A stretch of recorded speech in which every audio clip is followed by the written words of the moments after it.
Pembongkaran pagar laut di Tangerang, Banten dihentikan sementara. Terakhir pembongkaran pagar laut dilakukan Jumat lalu dan tidak dilanjutkan karena faktor cuaca.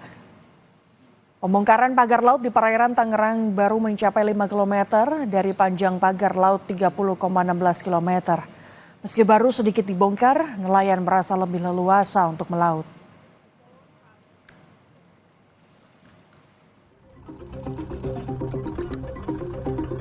Sejumlah mantan menteri mengaku tidak tahu soal penerbitan sertifikat hak milik dan hak guna bangunan pemasangan pagar laut di Tangerang.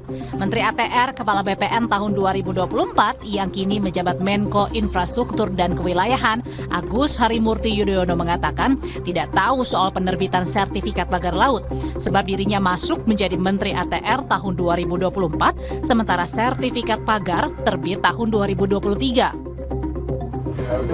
Mas tahu Mas terkait pembangunan? Saya tidak tahu dan tentunya ini sudah terjadi sebelumnya untuk yang HGB itu kan 2023 dan sekali lagi karena itu sudah keluar saya masukkan 2024 ini sedang diinvestigasi dan tentunya kita ingin mengetahui seperti apa duduk permasalahannya, kronologisnya seperti apa. Sementara Wakil Menteri ATR BPN tahun 2022-2024 Raja Juli Antoni dalam pernyataan tertulisnya kepada Kompas TV mengatakan penerbitan sertifikat di luar pengetahuan Menteri dan Wakil Menteri sesuai Permen 16 tahun 2022 terutama pasal 12 secara terang benderang menjelaskan bahwa penerbitan SHGB di lokasi tersebut adalah wewenang Kepala Kantor Pertanahan Kabupaten Tangerang.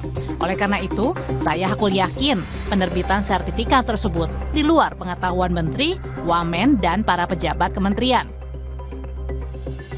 Sementara itu, Presiden ke-7 Republik Indonesia, Joko Widodo menanggapi soal pagar laut di wilayah Kabupaten Tangerang yang disebut AHY sertifikatnya dikeluarkan tahun 2023 atau pada saat Jokowi masih menjabat sebagai Presiden. Jokowi bilang, silakan menelusuri proses legal pemberian sertifikat di atas lokasi pagar laut, mulai dari tingkat kelurahan hingga kementerian. Ya, yang paling penting itu proses legalnya. Prosedur legalnya dilalui atau tidak. Betul atau enggak betul. Itu kan proses dari kelurahan, proses ke kecamatan, proses di kantor BPN Kabupaten. Kalau untuk SHM-nya, kalau untuk SHGB-nya juga di kementerian, dicek aja apakah proses legalnya, prosedur legalnya semuanya dilalui dengan baik atau tidak.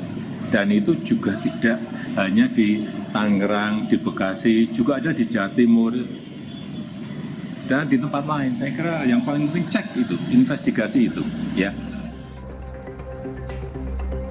Soal sengkarut dalam mengusut dalang di balik pagar laut, pengajar Jentera Institut Bivitri Susanti mengungkap tidaklah susah mencari dalang di balik penerbitan sertifikat sehingga pagar laut bisa dipasang. Yang menjadi penghalang pengungkapan adalah adanya unsur politik dan potensi korupsi. Property rights-nya kan yang mengeluarkan pasti ATR BPN. Di satu sisi, tapi yang kedua memang ada Kementerian Kelautan dan Perikanan. Karena ini sudah ada di wilayah laut. Gitu. Jadi sebenarnya bahwa HGB-nya sudah keluar, dari situ saja sudah bisa dilacak bahwa ada masalah dalam penerbitan sertifikat itu. Kalau menurut saya secara teknis sebenarnya memang tidak sulit. Jadi saya setuju dengan Pak Slamet. Yang jadi soal bukan di tingkatan teknis, tapi di tingkatan politik dan potensi-potensi korupsi yang mungkin saja ada di situ.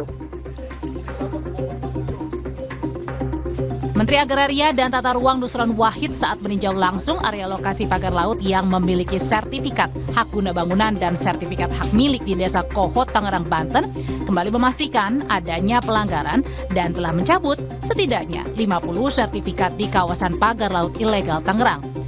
Tim Liputan, Kompas TV.